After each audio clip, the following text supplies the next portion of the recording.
ABC Rural es una producción de ABC Color, el diario completo. Maiteiroripe, Menguanaco, Árape. Muy buenos días. A partir de ahora, ABC Rural le trae el campo a su casa, mostrándoles todo lo referente a la agricultura, ganadería, tecnología, comercios y servicios, comprometidos y convencidos de que en el campo está nuestro futuro. En otras oportunidades les he hablado del cultivo de batata, pero fíjense que la industria nacional prefiere la batata paraguaya para hacer el dulce de batata. Fuimos a Lipta, en Cacupé, y allí conversamos con el ingeniero Alberto Huésped, que no solo nos habló sobre las variedades de batata, sino que también nos explicó cómo debe ser el trabajo para la preparación de las semillas en el cultivo de batata. Hoy estamos queriendo hablar sobre el cultivo de la batata, un rubro muy importante para la agricultura familiar y estamos entrando en la época de plantación. Acá en el ITA nosotros contamos con 10 variedades que estamos manteniendo en la colección para los productores. Por ahí quieren cultivar, entonces pasan por el ITA y entonces le damos la semilla. Esta es una variedad japonesa 1, tiene raíz roja, su ciclo es generalmente de 150 días más o menos. También tenemos la variedad japonesa 2 de ciclo de 130 días y este es el famoso Yetumandio. Una variedad de ciclo intermedio, 130 días también. Estos son cultivos que se plantó en marzo. Por ese motivo generalmente los rendimientos son más bajos por los días más cortos y la temperatura. Pero de igual manera tiene una buena producción. Rendimiento por hectárea entre 15.000 y 18.000 kilos en la zona productora. Acá tenemos dos zonas, que es Nueva Italia, que en épocas anteriores producían para la exportación a la Argentina. Y después tenemos la otra zona que es Capillivari, que tiene una asociación de batateros que producen para el mercado. Un punto que destacó el técnico Alberto Huésped fue que la producción de batata a nivel nacional estaría bajando, debido a la falta de producción de semillas, sobre el cual nos habló también en esta nota. Siguiendo con el recorrido para conocer más variedades de batata y las épocas ideales de siembra, el profesional dijo. Otras variedades, la rocha, que es una variedad brasilera que se introdujo acá, con buen rendimiento también, mucho follaje. Las raíces son de color rojo y pulpa de color crema. En la batata vos podés plantar de agosto en adelante hasta febrero. Podés plantar durante todo el año, solamente el riesgo es en los meses de mayo, junio y julio por las bajas temperaturas, que vos plantás tus brotes y se queda ahí sin moverse, entonces perdés 3 meses. En cambio, si vos plantás a partir de agosto en adelante, ya la planta crece rápido. Es el Yetu Paraguay, es una variedad morada, tiene un color morado adentro de la raíz. Este es el taiwanés, una variedad que se trajo de China. Mantenemos porque es su buena producción. Este es el famoso Yetu Andaí, que nosotros consumimos casi durante todo el año, que es la variedad tradicional que cultivan los productores. ¿El que produce batata tiene asegurada su venta y buen precio? Generalmente el precio de la batata se incrementa cuando la mandioca está en baja, no en la baja calidad de la mandioca. Generalmente en la época de brotación, septiembre, octubre, empieza a brotar la mandioca, entonces no es de buena calidad. Entonces en esa época empieza a consumir la gente batata. No somos tan consumidores de batata como los brasileños, otros países, Argentina y eso. Pero hay una producción. Esta es la variedad uruguaya de ciclo muy corto. Produce excelentemente, se usa para mesa, también para industria, para los dulces de batata y eso. Ahí tenemos las 10 variedades que nosotros mantenemos por su rendimiento y porque sabemos que va a producir. ¿Cómo se deben preparar las semillas de batata para su posterior siembra? Hay dos sistemas de preparación de semillas, que es a partir de la raíz, plantando en almácigo y teniendo un cultivo en producción. Podemos seleccionar los brotes, desinfectar con insecticida y fungicida y llevar a campo. Este es un ejemplo, generalmente es la parte apical que tiene puntas, son los más recomendados para plantar la batata. Generalmente tiene que tener un tamaño de 30 centímetros más o menos y meter por lo menos 10 a 15 centímetros bajo tierra en los camellones para producir. Generalmente esto llevado a campo prende rápidamente, en 3-4 días ya se forma la raíz, brota y en 60 días ya cubre totalmente una carpilla y ya cubre totalmente. Generalmente no se pulveriza, pero se recomienda pulverizar para control de gusanos, pulgones. ¿Qué detalles se debe tener en cuenta al preparar las semillas a partir de las ramas de batata? Hay que tener en cuenta que los cultivos muy viejos ya están atacados por un gusano que se llama epitrit, que se puede llevar los huevos con la rama. Entonces lo recomendable es preparar los esquejes, sumergir en un producto cipermetrina, un fungicida y después llevar a campo para asegurar el aprendizaje. ¿Cómo es el sistema de producción de semillas de batata a partir de raíces? Vamos a hacer una práctica en esta parcela de repollo. La misma forma de hacer un almácigo, se le aplica mucha materia orgánica a partir de 3 a 5 kilos por metro cuadrado y después se van depositando las raíces de batata. Se puede hacer por tamaño, entonces generalmente se pone así, se cubre con 5 centímetros de tierra o 10 y empieza a brotar la batata a partir de la raíz. Estos son donde aparecen los brotes. En una batata puede aparecer casi más de 50 brotes. Entonces eso crece generalmente en 45 días, está para hacer el primer corte. Se hace el primer corte, se lleva a campo y empieza a rebrotar otra vez. A los un mes ya se hace otra vez el corte para la producción de semillas. El semillero puede utilizarse durante casi 70, 80 días para ir sacando semillas para producir la mayor cantidad posible de semillas para 1 hectárea. El técnico explicó que la aparición de plagas y enfermedades en épocas de invierno es mínima. Sin embargo, cuando va aumentando la temperatura, esta situación cambia. Cuando va aumentando la temperatura y tenemos un cultivo cerca de hortalizas, pueden aparecer ataques de ácaros, pulgones, mosca blanca, pero generalmente la batata se regenera muy rápido, brota y tiene mucho brote, entonces la incidencia de las plagas es muy poco o nada, pero se recomienda por lo menos 1 o 2 aplicaciones durante el ciclo. Y se recomienda también aplicar mucha materia orgánica porque nuestros suelos ya están muy degradados. Si queremos una buena producción, mucha materia orgánica y fertilizar por lo menos una fertilización de base con una formulación 15-15-15. ¿Qué rotación de cultivo recomienda una vez cosechada la batata? Generalmente la rotación de cultivo generalmente hay que hacer, por ejemplo, si vos plantaste un material o un cultivo con raíz, tratar de cultivar otro con hoja. O se puede plantar poroto, maíz, cumandaguiraí o otro tipo o sandía, melón. Algo que no produzca raíz bajo tierra porque la batata extrae mucho nutrientes del suelo, entonces hay que buscar la forma de reponerle con otro tipo de cultivo. ABC Rural, a través de ABC TV, también tiene un canal en YouTube. Y en estos momentos tenemos más de 18 millones de visitas. Algo así de 18.600.000 visitas.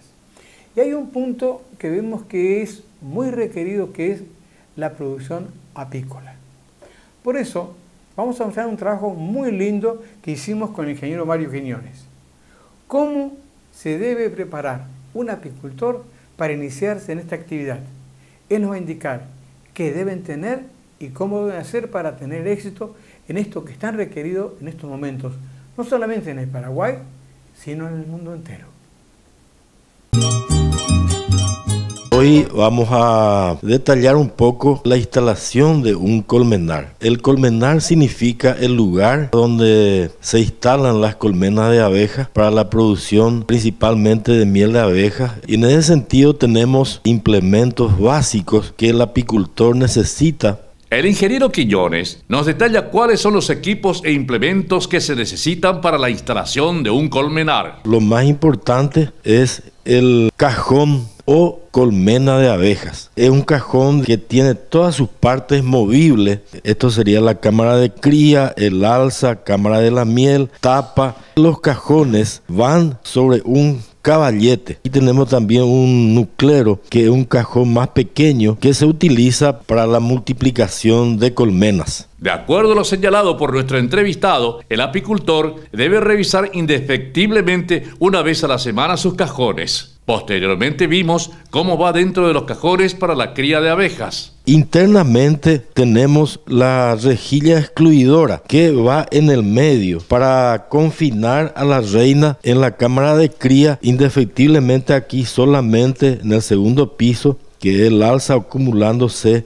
la miel o el néctar que las abejas van acopiando. En el cajón se debe tener el alimentador interno, suplementar a las abejas artificialmente. La cera estampada es una industrialización de la cera de las abejas, va insertado por los cuadros. Entonces los panales salen bien uniformes. Los cuadros de las colmenas son cuadros que vienen alambrados, ¿verdad? Tiene 4 hilos de alambre donde se incrusta la cera estampada. Luego, el ingeniero nos mostró qué ropas especiales debe utilizar el apicultor. Hay varias indumentarias que el apicultor puede utilizar. Uno de los más interesantes es el mameluco, porque prácticamente es una indumentaria totalmente cerrada y también es una tela bastante gruesa para evitar las picaduras de las abejas.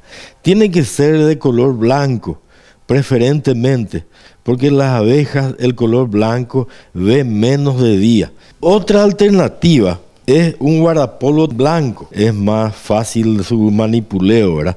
Y también tiene más aireación en época de calor. Luego está la máscara protectora, es donde se utiliza un sombrero, va dentro de la máscara y esto se introduce por la cabeza, ¿verdad? Inclusive el apicultor puede también utilizar guantes. Aquí, por ejemplo, tenemos el guante más resistente, también otro tipo. ¿Cuáles son las herramientas o equipos de mano que el apicultor debe tener para manejar las abejas, los cajones y las colmenas? El otro elemento fundamental para el apicultor es el ahumador. Indefectiblemente el apicultor debe utilizar cuando va a entrar al colmenar. Hace que el humo, se quema el combustible y el humo sale.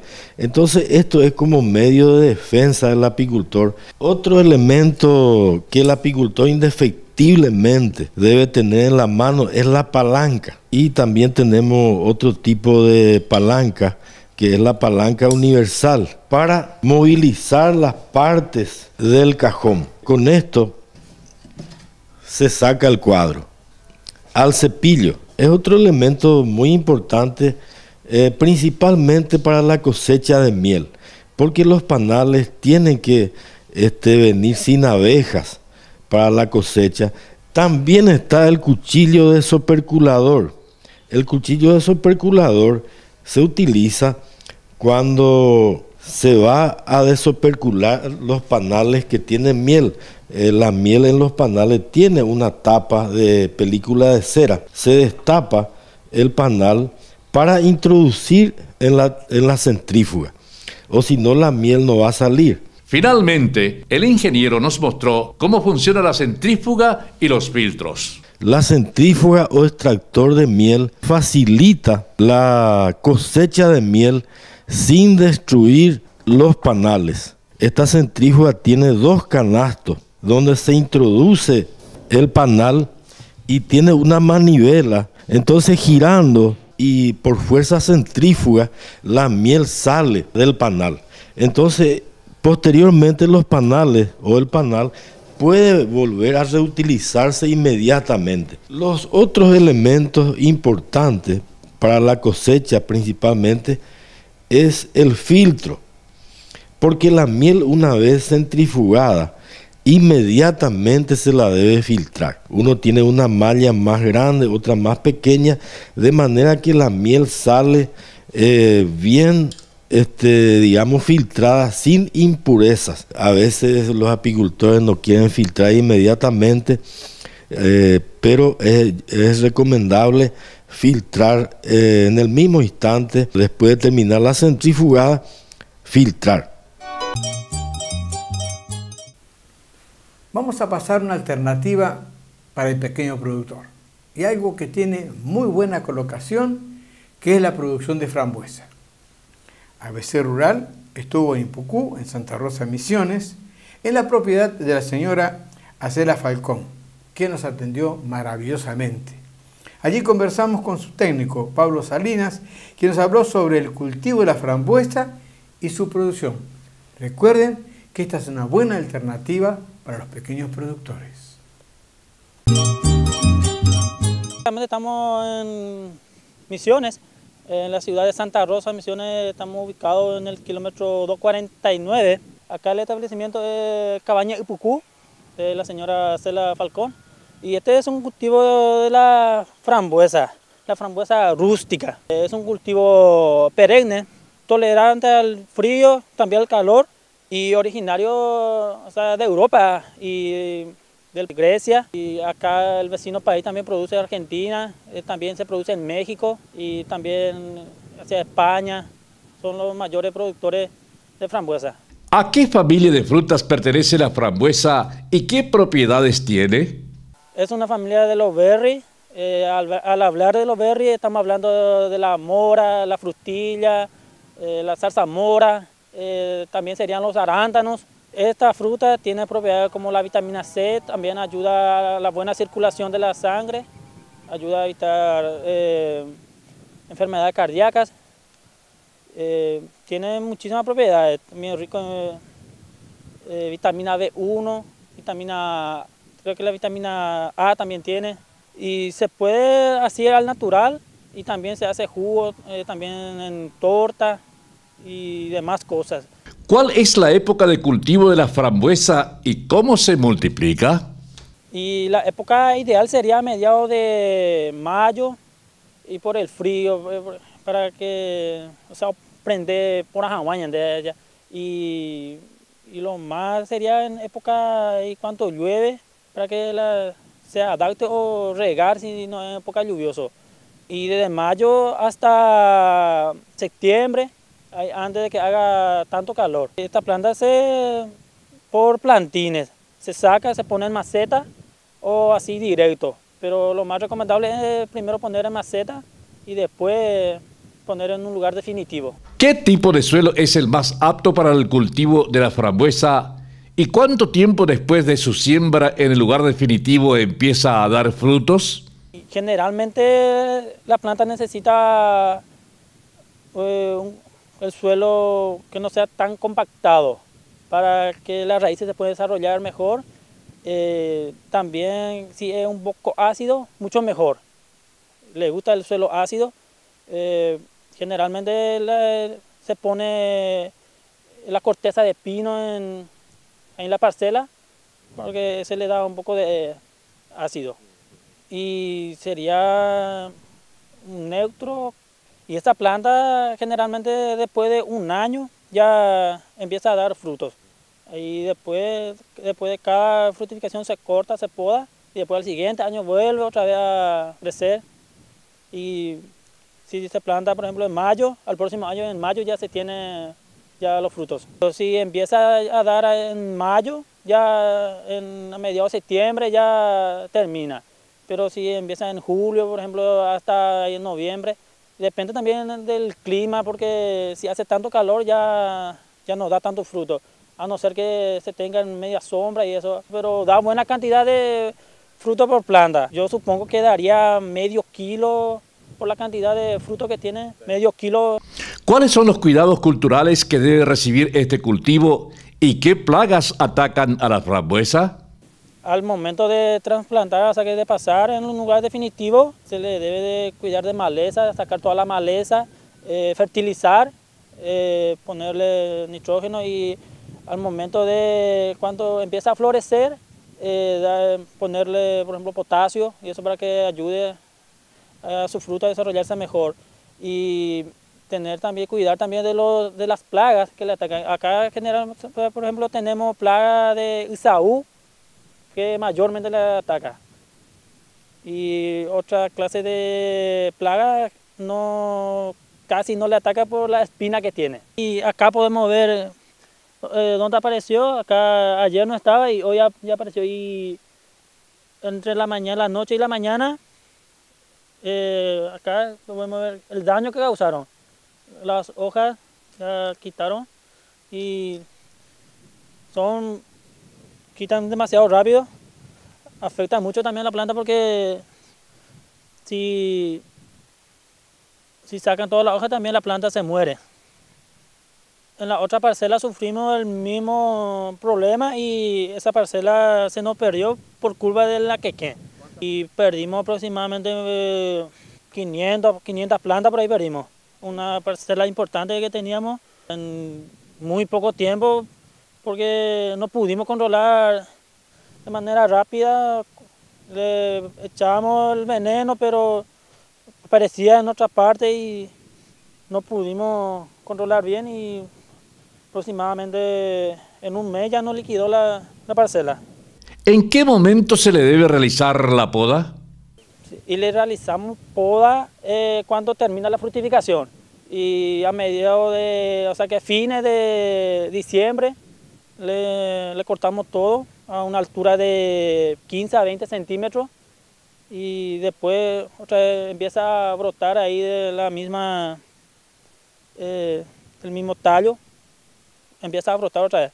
Hasta ahora no sufrimos nada de enfermedades, por suerte no tenemos ese inconveniente y enfermedades, por suerte no tiene hasta ahora la planta. Le dejamos los rastrojos para que pueda servir también como materia orgánica, porque la planta necesita eso y ahí también sirve como cobertura para que pueda mantener un poco más la humedad también. Esta planta necesita de 700 a 800 milímetros al año necesita.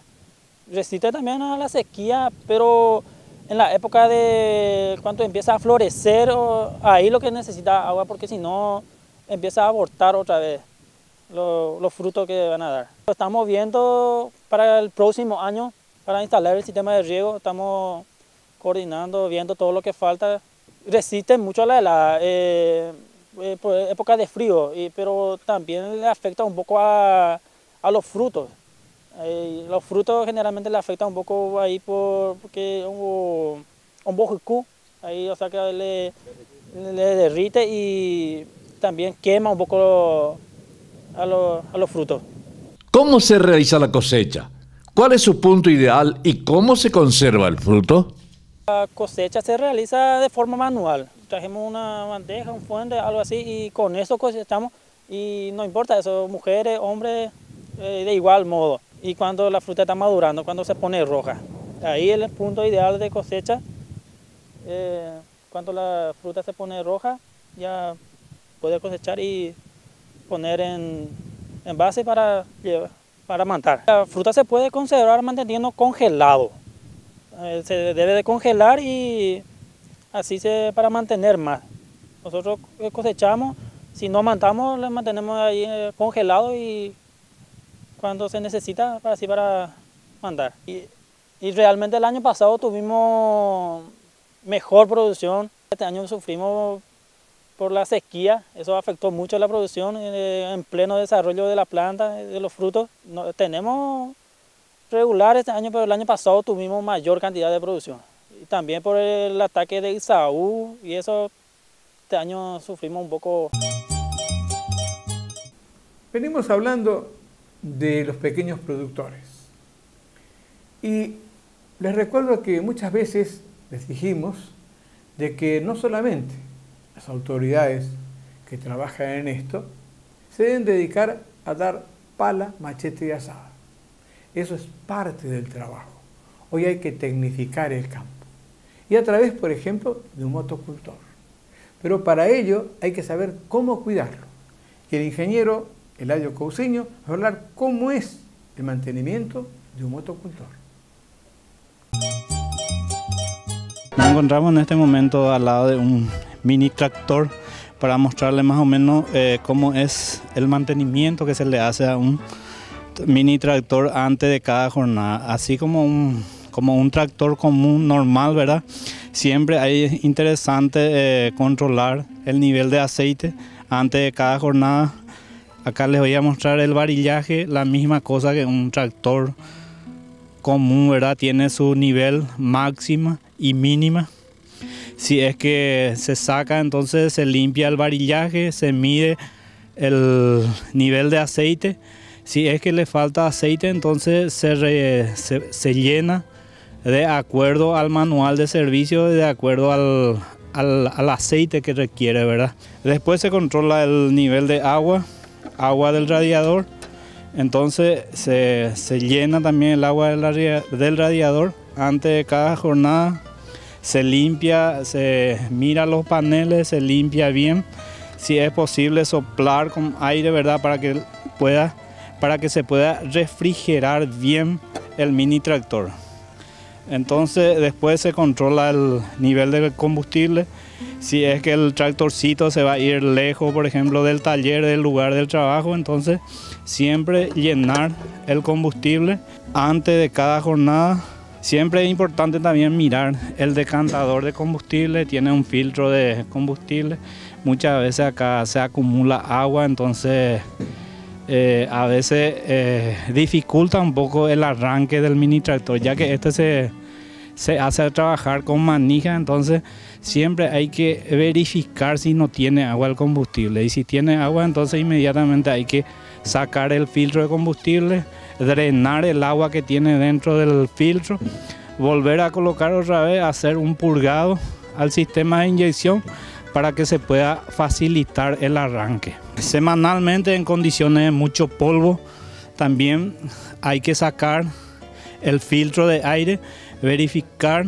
¿Cómo el operario se puede dar cuenta de que el filtro está sucio o ya cumplió su vida útil? Cuando el filtro está sucio varía el ruido del motor. Muchas veces el motorcito no trabaja como tiene que trabajar, no trabaja bien redondo, no estira bien. Entonces es el momento en que uno tiene que sacar y verificar por qué no está estirando bien el tractorcito.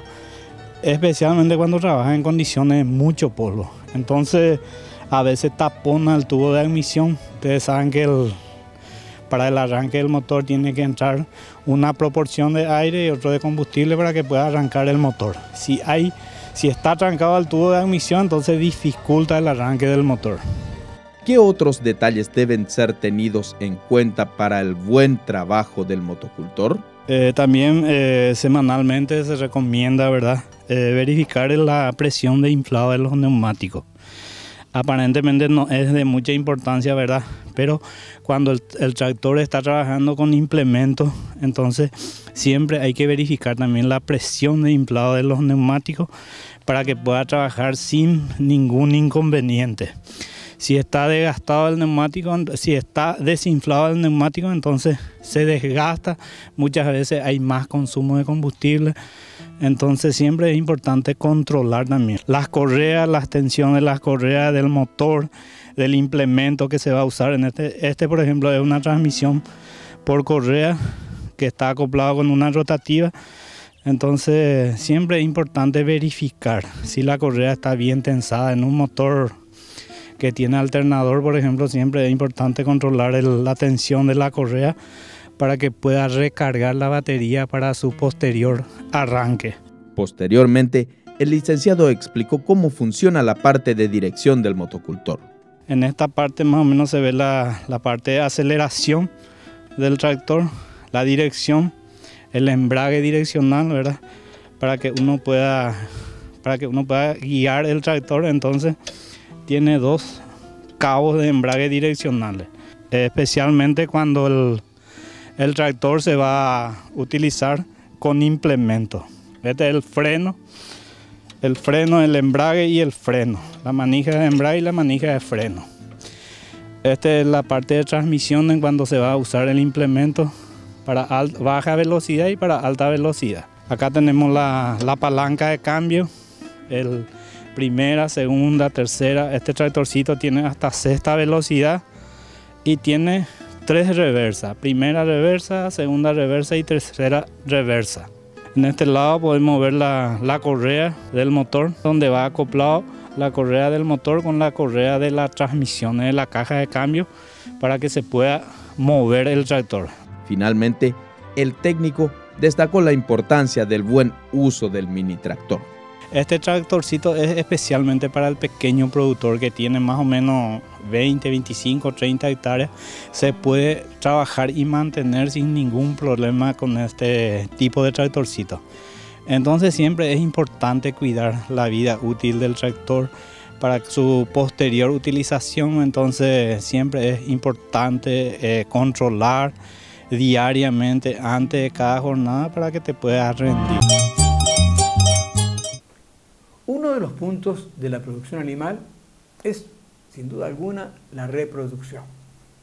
Y en esto de hablar de reproducción, en ovinos vamos a hablar de inducción del celo en ganado ovino. Para ello, ABC Rural estuvo con el doctor José María Espínola y nos va a mostrar cómo es el trabajo de inducción al celo en ovinos para un trabajo de inseminación artificial a tiempo fijo.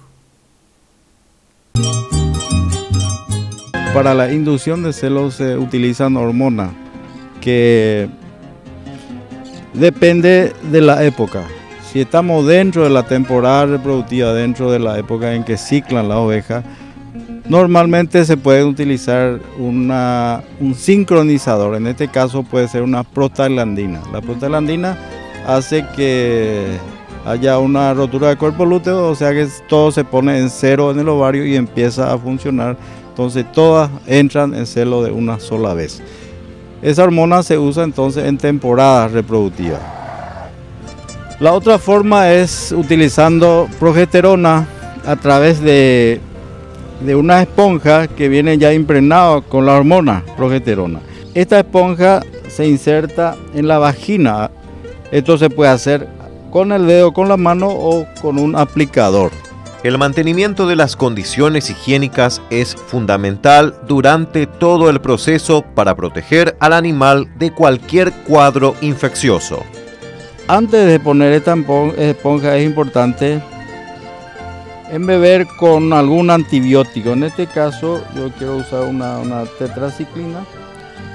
Este es un producto que se usa para la queratoconjuntivitis, pero igualmente se puede usar en este caso para impregnar la esponja que se va a introducir en la vagina de la oveja. La inducción al celo es un método que debe llevarse a cabo cumpliendo las importantes indicaciones. La esponja tiene un dispositivo con un hilo que eso debe quedar afuera para que en el momento de retirarlo se facilite el retirado de dicha esponja. Antes de introducir es importante lubricar un poco el aplicador, higienizar un poquito el área genital y se introduce el aplicador. El animal no debe recibir ningún daño mientras dure el proceso de aplicación. Uno se da cuenta que ha llegado al fondo de la vagina, empuja y se retira el aplicador y ya queda el hilo ya suelto. En este caso queda el hilo un poco largo.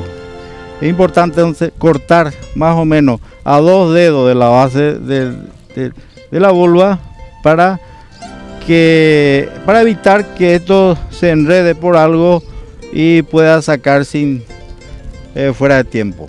La aplicación otorga resultados exitosos solo cuando se elige el momento adecuado. Esta aplicación se realiza vamos a decir, en el día 0, simultáneamente se debe aplicar también la prostaglandina para que se rompa el cuerpo lúteo y todo se ponga en 0, vamos a decir, el funcionamiento del ovario. Una vez colocada la esponja, debe aguardarse que la aplicación cumpla su efecto. Se deja 7 días la esponja, se retira. En ese momento se aplica la otra hormona que es Novormón, suero de yegua preñada, eso es para que haya inducción del celo, ¿verdad? Y a las 48 horas se ponen los retajos y se detectan celos. Y en ese momento tienen que entrar masivamente los animales en celo. Para lograr una buena producción ovina, debe respetarse el ciclo reproductivo que presentan las hembras. La temporada normal, la temporada reproductiva normal en ovejas y también en cabra es en el otoño, cuando se acortan los días. O sea que más o menos empieza mediados de enero, va a febrero, marzo, abril, hasta abril. En esos meses naturalmente entran los animales en celo. En esa época se puede hacer detección de celo natural, inseminar o hacer monta natural, o aplicar prostaglandina y hacer una sincronización de celo cuando se va a hacer inseminación, porque entran masivamente, cuando se hace sincronización de celo, entran masivamente los animales y uno tiene que estar preparado con abundante carnero como para hacer el servicio de todas las hembras que entran en celo. Otra época que es fuera de la temporada normalmente es entre septiembre, octubre y noviembre. Si viene bien el año, ya se puede hacer a partir de septiembre. Muchas veces las lluvias se atrasan, entonces se hace en noviembre. Sería entonces entre octubre y noviembre la época buena de hacer una inducción de celo, de tal forma que esas hembras tengan cría en el otoño. Hembras con mejor condición corporal otorgan mayor calidad a los ejemplares obtenidos mediante el uso de las técnicas de la inducción al celo. Tienen que ser animales arriba de 30 kilos en la mayoría de las razas. Ese peso alcanza, en cabaña puede alcanzar a los 8 o 9 meses, ya puede alcanzar.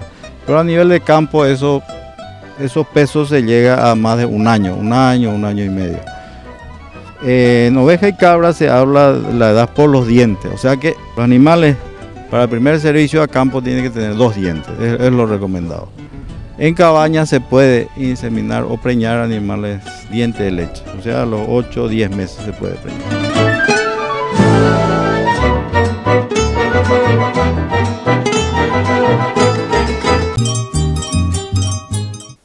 No nos olvidemos de que las zonas del Paraguay tienen diferentes características, pero se van implementando técnicas que en muchos casos la hacen parecida. Por ejemplo, lo que está ocurriendo ahora en el Chaco paraguayo, ya se está hablando de cultivo de soja y pronto también de cultivo de trigo. Algo fundamental, aplicando la tecnología. ABC Rural TV le trae el campo a su casa. Para cualquier consulta, los invitamos a escribirnos a rural@abc.com.py o llamarnos al 41 51 502 que con gusto les responderemos. ABC Rural sigue recorriendo todo el Paraguay. Nos encontramos con algo muy interesante, que es la hotelería para engorde de ganado. Hicimos un trabajo muy lindo con el ingeniero Emanuel Arce, que nos explica cómo es el mecanismo de trabajo para un hotel para engorde de bovinos. Muy buenos días a todos. Acá estamos en el complejo agroindustrial Sky.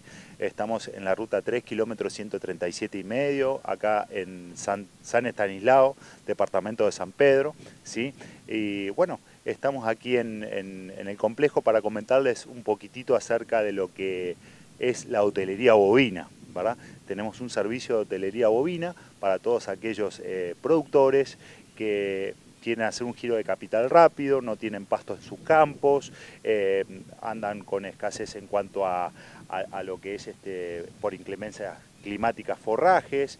Entonces acá brindamos una solución para que ese giro de capital que estaría muerto en el campo, digamos, esperando a que se den las condiciones, puedan acelerar los procesos. ¿A partir de cuántos animales pueden recibir en este hotel para ganado bovino y cómo es el mecanismo para su ingreso?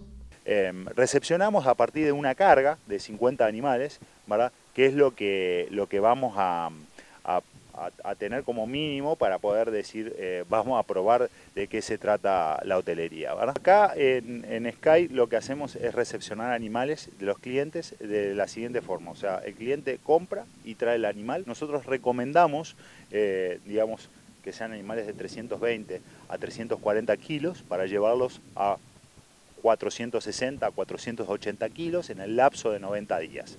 Pero, como sabemos, hay veces que no se consiguen esos animales y nos consiguen animales de 400 kilos que van a llevarse a 500 kilos por ahí en un lapso de 60 a 70 días. Por ahí se achican un poco los días de la hotelería y es todo hablable y es todo con el cliente, podemos ir hablando cuáles son las expectativas de él, si es que va a comprar animales, si es que él tiene sus animales propios. Entonces eso lo vamos hablando y vamos dando un consejo al cliente, ¿verdad? ¿Qué manejos reciben los animales al llegar al hotel? Para la recepción de los animales siempre es bueno tener una trazabilidad del animal, a ver qué es de dónde venían. Quizá ese animal ya estaba comiendo balanceado, quizá ese animal estaba en pastura, ¿verdad? Siempre es bueno tener un informe de dónde vienen esos animales y qué es lo que estaban consumiendo antes de llegar al confinamiento. ¿Esto por qué? Porque si vienen animales que ya vienen consumiendo algún tipo de balanceado o vienen consumiendo maíz, el proceso de adaptación se va a hacer más corto, ¿sí? Si los animales están exclusivamente a pasto, ahí vamos a dar un proceso de adaptación más largo, ¿sí? Lo importante es tener un historial de ese animal para saber qué manejo le vamos a dar. Al recepcionarlo, lo que hacemos es, si da la posibilidad, ya cuando bajan, lo pesamos, lo caravaneamos, lo marcamos y le damos vitaminas y minerales para que se vaya al corral, al módulo, ¿verdad? Al módulo y permanezca unos 3-4 días. Y de vuelta vamos a llevarlo al corral, ¿verdad? De manejo para aplicarle las vacunas clostridiales, a todo lo que es antiparasitarios externos y endotoxidas, o sea, internos. Porque el animal tiene que estar, desestresado, tiene que estar tranquilo para poder recibir ese tipo de vacunas. Y ahí aprovechamos, y ya por el número de caravana que hemos tomado y por el frame que vamos a ver de los animales, separar entre los más pesados por un lado y los más livianos por otro. Asignaremos módulos para todos aquellos animales que se van a terminar antes y todos aquellos animales que se van a terminar después. No solo hay que tener en cuenta el peso, sino que hay que tener en cuenta el frame corporal que tienen los animales, ¿verdad?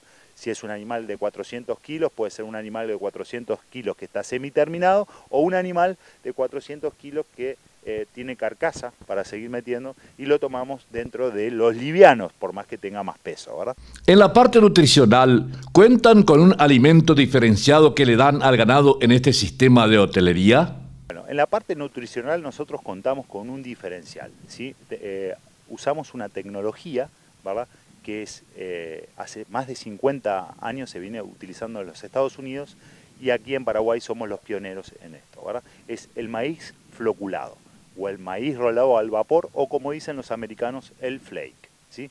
Es un maíz que pasa por un proceso de cocción de 45 minutos en 100 grados de vapor y luego es rolado y se lamina. Queda una hojuela de maíz donde el almidón queda gelatinizado y expuesto para que el animal directamente lo pueda aprovechar.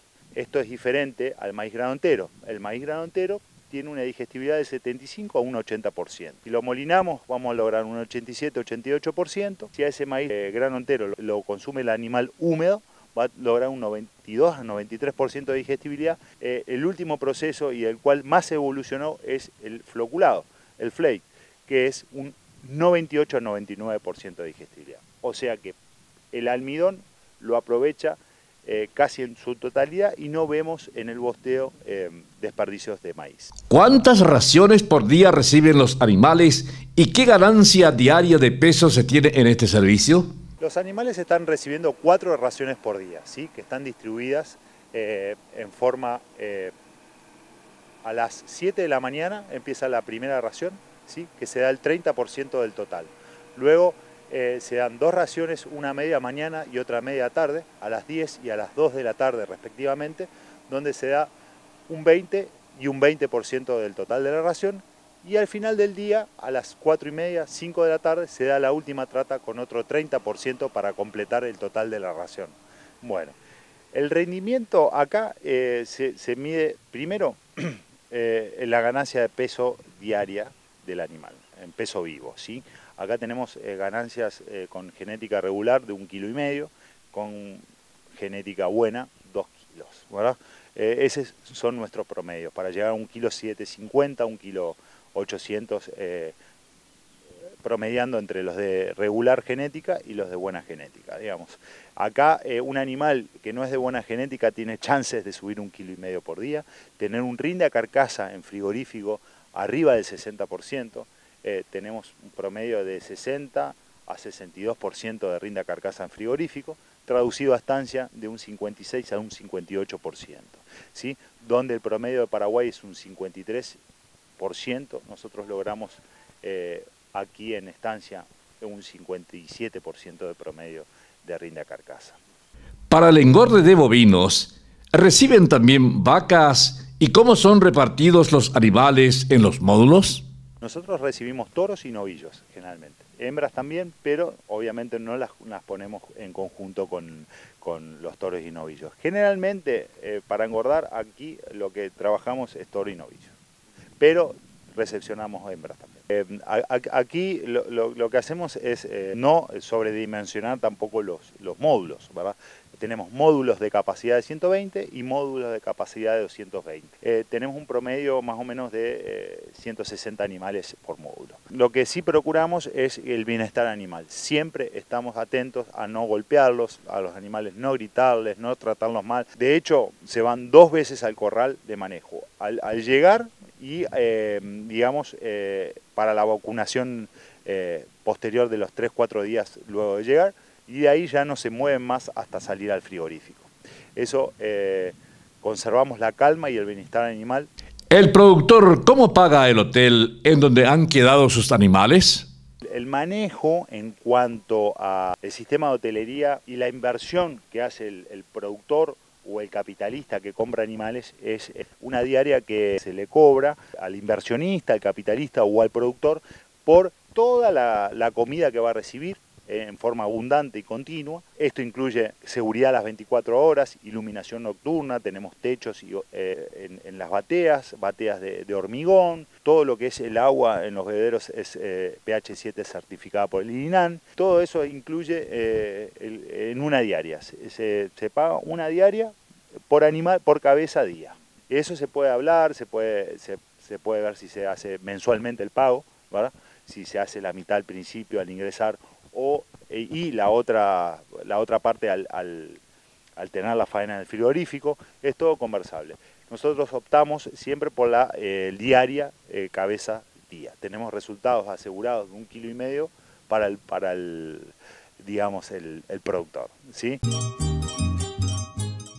Les hemos mostrado otras alternativas para los pequeños productores. O sea, que hay muchas. Es por eso que nosotros en ABC Rural seguimos creyendo que en el campo está nuestro futuro. Pero también les hemos mostrado que la calidad de la producción agropecuaria es muy buena. Y también la industria nacional, a través de lo que se produce en el campo, tiene reflejos muy buenos. No solamente en lo que es el consumo nacional, sino también en la exportación. Por eso que nosotros en ABC Rural les recomendamos que consuman lo que el Paraguay produce. Pero recuerden que la educación es la base del desarrollo de las comunidades. ABC Rural les trae el campo a su casa por ABC TV. Nos pueden ver en Canal 50 de Personal TV, Canal 10 de Claro TV, Canal 10 Copaco TV.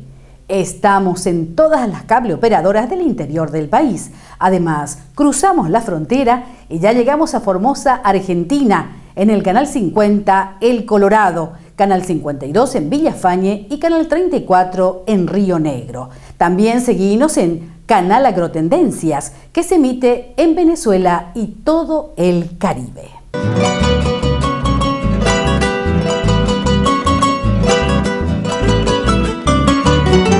ABC Rural fue una producción de ABC Color, el diario completo.